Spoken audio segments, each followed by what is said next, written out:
يا مساء الفل والياسمين على كل المتابعين المحترمين في كل مكان. وحشتوني قد الدنيا دي كلها وبحبكم قد الدنيا دي كلها.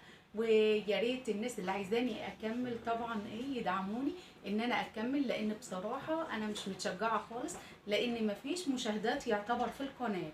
فكده لا كده بيحصل لي احباط، وان انا مش عايزة اكمل. وانتوا شايفين المجهود اللي انا ببذله في الروتينات وفي الفيديوهات عامة. وانتوا عارفين ان انا تعبانة، ومعنى ان انا تعبانة واقوم واشتغل عشان خاطر عيونكم، فيا ريت تقدروا بقى تعبي وتشجعوني كده بلايكاتكم. ويا ريت اللي لسه ما زارش القناة يزور القناة، وان شاء الله هتعجبه، واللي يعجبه القناة يشترك في القناة عشان عيلتنا الصغيرة تكبر بيكم بإذن الله. النهاردة زي ما انتوا شايفين كده هنبدأ بقى نقلب الأوضة، ننضفها بقى تنظيفة كويسة. مش هنطلع مراتب ولا اي حاجه، بس خليكم معايا كده هنشوف هنعمل ايه في الاوضه دي. طبعا وانا وريتكم في المقطع الاولاني خالص ان الدنيا شكلها حبيت اصور لكم اول ما صحيوا من النوم كان الاوضه شكلها هي لسه ما ترتبتش ولا اي حاجه، بس انتوا شفتوها وشفتوا بقى منظرها دلوقتي وبعد كده هتكون باذن الله. خليكم معايا في الفيديو، ولو وصلتي معايا لحد هنا متنسيش بقى لايك حلو من ايديكي بقى، وكومنت كده تعليق ايجابي يرفع من روحي المعنويه اللي يخليني ان شاء الله اكمل معاكم. يلا بينا ندخل على الفيديو ونشوف هنعمل ايه النهارده مع بعض. روتين النهارده بقى روتين كده تشجيع كده وتحفيزي. قومي بقى وتشجعي معانا. طبعا لو فيكي كسل الدنيا كده شوفي الفيديو، هتقومي بقى وتتشجعي معانا. شغلي جنب منك كده الفيديو وهتشتغلي، هتتسلي بالفيديو طبعا وتتشجعي بيه، وهتنجزي في يومك ان شاء الله باذن الله كده هتتشجعي وتنجزي معانا كده. زي ما انتوا شايفين انا دخلت على غرفة الاولاد النهاردة كده، وقلت انضفها تنظيفة كويسة كده. بصراحة ترضيني نوعا ما، لان كل يوم طبعا الروتين اليومي العادي بننضفها بقى من على الوش كده وخلاص. النهارده بقى هنشيل الفرش كده ونبدأ بقى نشتغل مع بعض كده. شغل هو يعتبر سريع شوية، انا مسرعة الفيديو عشان ما يطولش عليكم. ويا ريت بقى ما تنسونيش في لايك حلوة من ايديكم، ومشاهدة لو 3 دقايق بس، مش بلزمك طبعا تشوف الفيديو كله. لو حابة تشوف الفيديو كله طبعا على راسي من فوق، وده شرف ليا وجودكم كلكم في قناتي اللي هي قناتكم طبعا. وانا عارفة ومتأكدة بإذن الله ان انا مش هوصل غير بدعم من ربنا ثم بدعم من حضراتكم بإذن الله. كده بقى فتحت الشبابيك، فتحت الشباك اللي على السرير ده ونضفته الاول من الاتربه اللي عليه، لان انا اغلب الوقت بستكفى ان انا افتح شباك واحد بس اللي جنب الدولاب ده مش اكتر. فنضفت الاتربه اللي عليه وطلعت المخدات، ومسكت التاني برضو فتحته ونضفت الاتربه اللي عليه. ودخلت كده على الجنب بقى اللي فيه سرير مايكل كده. الرف ده عبارة عن هقول لكم بقى فكرة كده. اللي عنده طبعا الحاجة ديت هيستغلها زي ما انا استغلتها كده. دي كرتونتي الشاشة، فخدتها. هي بصراحة ما كانش لها مكان. حطيتها الاول على الدولاب، فكانت طالعة كده وشكلها مش حلو على الدولاب، فرحت منزلاها ورحت عاملاها زي ما انتوا شايفين بقى كده اهوت. واستغلتها كرف بالشكل اللي انتوا شايفينه ده. ومسحت الصور كده ومسحت مكان الرف ده كده، ورديت بقى كل حاجة مكانها كده على نظافة كده اهوت. هو الجو مليان اتربة اليومين دولت عارفة. بس بصراحة ما قدرتش استحمل اكتر من كده، لان انا تعبانة وصدري تعبان، واقل شوية تراب طبعا بيبهدلوا الدنيا معايا. فقلت لا، ننضف، ولو حصل تاني وفي اتربة برضو هننضف. احنا مش بنبطل طبعا تنظيف على طول، ايدينا في الحاجة على طول.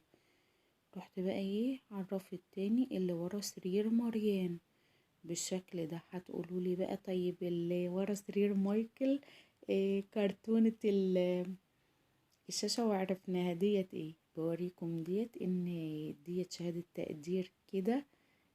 تعتبر شهادة التخرج من تالتة اعدادي. الكنيسة كانت مكرمة مريم طبعا ومكرمة اصحابها اللي جايبين فوق 90%. عقبال أولادكم وتفرحوا بيهم كده ويجيبوا أعلى الدرجات يا رب ويفرحوا قلبكم. كده اللي ورا سرير مريان ديت كان عندي مخدتين كبار اللي هما بنسموهم شلت، اللي بنحطهم نقعدوا عليهم على الأرض كده. فبصراحة كنت بدخلهم البلكونة شوية والصالة شوية وكده، فلقيت ملهمش مكان واحنا مش بنستعملوهم، كل قعدتنا على الانتريه وكده. فقلت استغلهم، حطيتهم فوق بعض كده وسبحان الله هما جم نفس مقاس التانيين، بقوا موازين لبعض كده بالشكل اللي انتوا شايفينه. وفرشت برضو عليهم كده، واستعملته كرف برضو طبعا. وشلت الحاجة معايا برضو من على المكتب زي ما شفتم كده. الروتين ماشي معاكم بكل بساطة وسلاسة كده. يلا قوموا وتشجعي معانا، ولو وصلتي معانا لحد هنا يا ست الكل ما تنسينيش في لايك حلو من ايديكي، وطبعا كومنت ايجابي يرفع من روح المعنوية ويخليني ان شاء الله استمر واكمل باذن الله بدعم من ربنا ثم دعم حضراتكم كده. طبعا مسكت السرير بالفرشة كده، نفضته تنفيضة حلوة لان قلت ممكن يكون نزل عليه برضو تراب مكان الشباك، انضفه كده تنظيفة حلوة بحيث ان احنا نحط الملاية على نظافة. وطبعا في مقطع ده مش عارفة طار مني ازاي، ان انا زعفت السقف في الاول خالص. قبل ما امسح اي حاجة بدأت ان انا ازعف السقف بحيث لو في عنكبوت اي اتربة تنزل قبل ما افرش. طبعا احنا بنرتب كده اولوياتنا بتدور كده. بقول لكم انا خلصت السرير ده بتاع مايكل، ودخلت بقى على السرير التاني كده بتاع الانسة مريان، ورحت داخله عليه برضو منفضاه تنفيضه كويسه كده، وابدا بقى افرشه بالشكل اللي انتوا شايفينه ده. طبعا انا شلت بقى كل سنه وانتوا طيبين. انا شلت بقى المفارش التقيله القطيفه ديت، شلتها. قلت خلاص بقى الجو بدأ يحرر، وبصراحة الغرفة ديت علشان برا على الشارع فبتكون مش قادرة اوصفها لكم. في الصيف بتكون حر جدا جدا، الله يكون في عونهم بصراحة.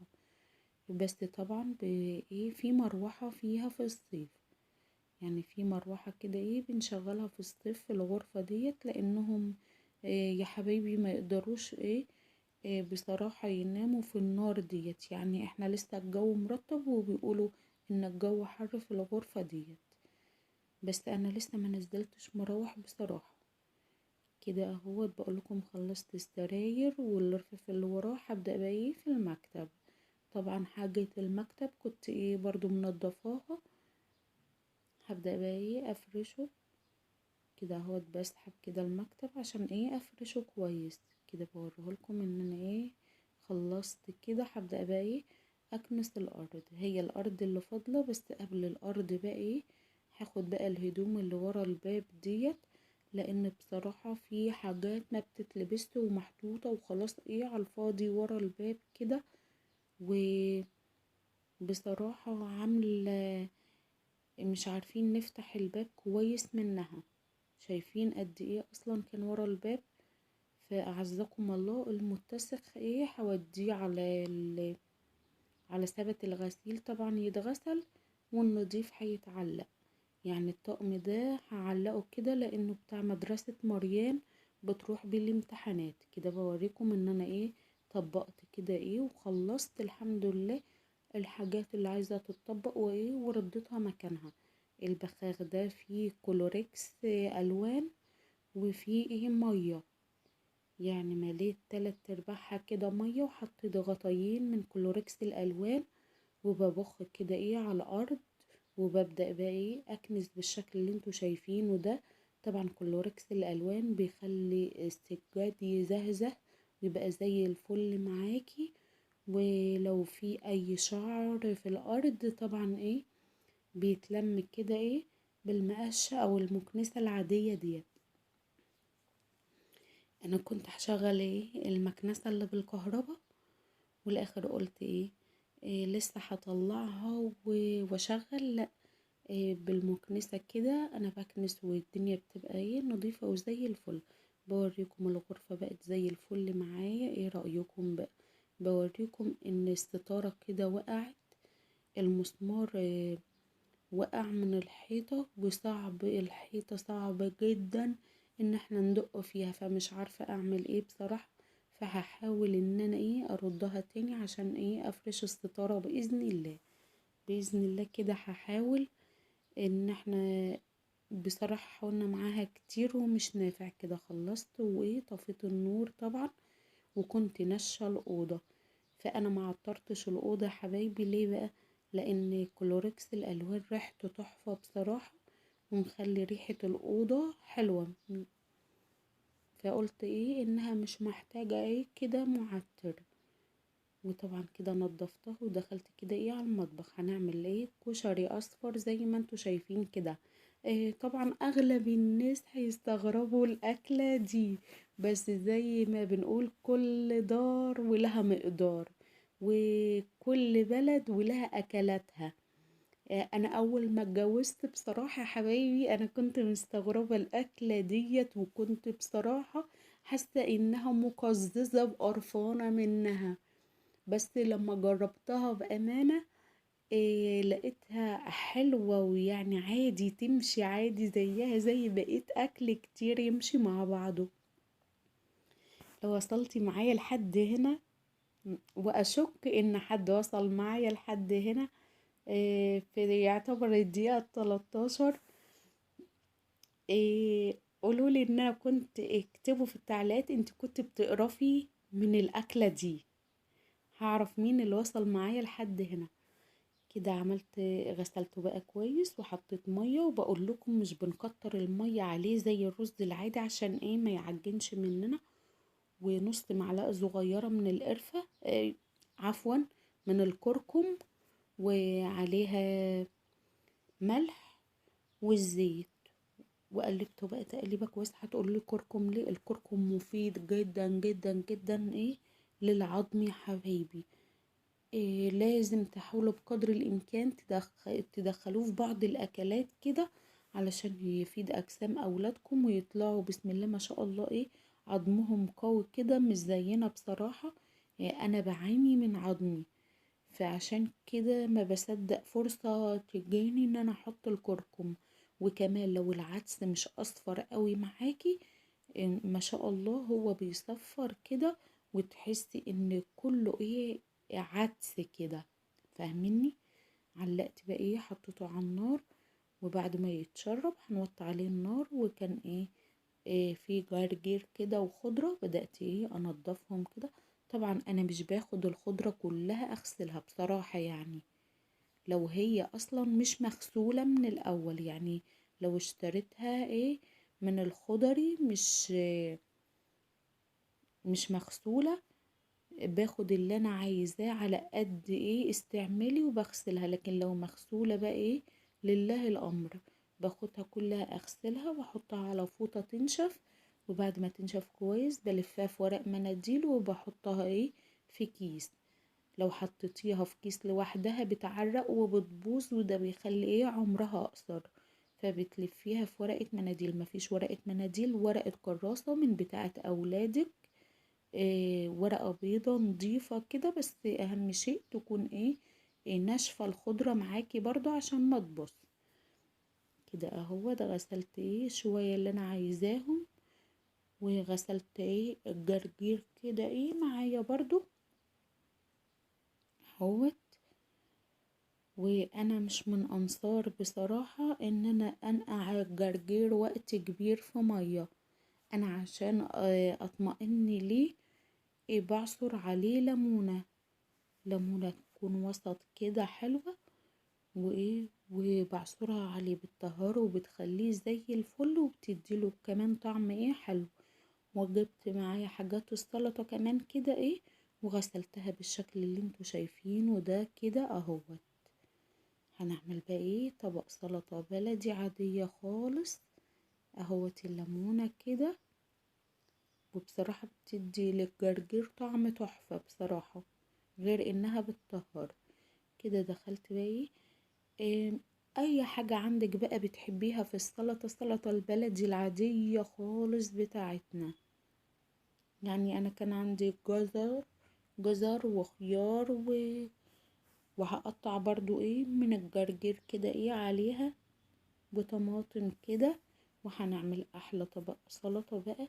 طبعا اليوم ده هم طلبوا مني انهم ياكلوا بقى، عايزين سمك مشوي. فانا كنت لسه من شوية بقول لكم ان انا صدري تعبني اصلا وما بقدرش من ريحة الاتربة. وطبعا سمك مشوي يعني دخان وبهدلة. حرفيا انا لما بعمله في البيت بتبقى روحي بتطلع. يعني بفضل واقفة في البلكونة كده وادخل اقلب مثلا السمك وارد تاني. صدري مش بيكون مستحمل الدخان بصراحة. فهم طلبوا اليوم ده بقى انهم ياكلوا سمك مشوي. طب وايه الحل؟ فباباهم بصراحة قال لا، هنشتري سمك مشوي من بره. وبصراحة انا باجي على نفسي يعلم ربنا، واقول انا اعمله في البيت بنظافة البيت طبعا. اكون مطمئنة كده لغسيله وتنظيفه كويس وابقى عارفة قدام عينيا شكله بصراحة. بس انا من تعبي ما قدرتش، فقلت له ماشي عادي. فطبعا انا ابو مايكل ما راحش لاي حد كده واستلم، لان عارف ان انا موسوسة من ناحية الاكل بصراحة من بره. يعني لما اكون مضطر قوي قوي قوي اقول مش مهم اهي مرة بقى وتعدي. فصاحبه وداه لحد بيتعامل معاه وحد نضيف فعلا. اشترى منه، وطبعا وقف على ايديه علشان يشوف الغسيل والدنيا لان بصراحة قلت لهم انتوا هتشتروه من بره انا مش هاكل منه. ليه بس وكده؟ فقلت لهم لا، انا بقرف ونفسي بتشيل بالاخص اسماك لحوم فراخ الحاجات ديت بصراحة ما بقدرش اكلها من بره. فبصراحة كان نضيف بصراحة. كده خلصت طبق السلطة، وقلت بقى اشوي كمان البتنجانتين الصغيرين دول. طبعا انا كنت رحت اشتري بتنجان من السوق، ف مش في نفس اليوم طبعا، انا كنت جايباه في مشتريات الاسبوع. فكان في يا كبير قوي يا صغير بالشكل ده. فقلت بصراحة كنت شاكة ان الكبير ده يكون بصراحة مبذر. فقلت خليني بقى في الصغير ده. حطيتهم بقى على الشعلة كده ووطيت عليهم يتشوي بقى براحته كده. وجبت كده طحينة وزودتها مية وبقلبها بقى كده عشان تفك بالشكل اللي انتوا شايفينه ده. انا مش هخففها لان انا لسه هحط عليها حاجات هتخففها. معايا كده ملح وكمون وكزبرة كده بالشكل اللي انتوا شايفينه ده. ما بحطش عليها اكتر من كده بصراحة الا اذا كان توم باودر، بس مش اكتر لان احنا هناكل بيها سمك. المعلقة اللي معايا ديت معلقة خلطة كده عبارة عن توم وهريسة شطة. حطيتها كده عليها وقلبتها طبعا كويس. وكده عصرة ليمونة محترمة طبعا. بالشكل اللي انتوا شايفينه ده، وقلبت ويدوبك معلقة صغيرة من الخل، طالما استعملنا ليمون بالشكل ده، وتحفة بصراحة. كده اهوت معلقة صغيرة من الثوم البودر. انا بحب طعم الثوم البودر بصراحة فيها لما بنكون هناكل بها اسماك. ومعايا كده الخضرة ده كده كزبرة، كام عود صغيرين بس كده مفرومين، وحضرتها كده، وهاخد منها للبتنجان، واللي هيتبقى هناكله كطحينة عادية كده اهوت. بوريكم بقى الحمد لله الكشري استوى، وهنبدأ بقى نتغدى. وشايفين ما شاء الله السمك كده، احنا بنحب السمكية الكبيرة ديت، لان بصراحة ما بنعرفش نقشر الصغيرة. فبالشكل اللي انتوا شايفينه ده اهوت بدأت احط الاكل. بصراحة اليوم ده انا ابو مايكل بس اللي اتغدينا. الاولاد كانوا لسه بره وكده، فحطينا احنا الغدا بالشكل اللي انتوا شايفينه ده. وبعد الاكل بقى قلت اقوم اشطب وانا كل نشاط كده اغسل بقى الاطباق ديت وكده. خلصت كل اللي ورايا. ويا ريت لو فيديو النهارده عجبكم ما تنسوش لايك وشير واشتراك في القناه وعلى زر الجرس على الكل. سلام، مع الف سلامه حبايبي.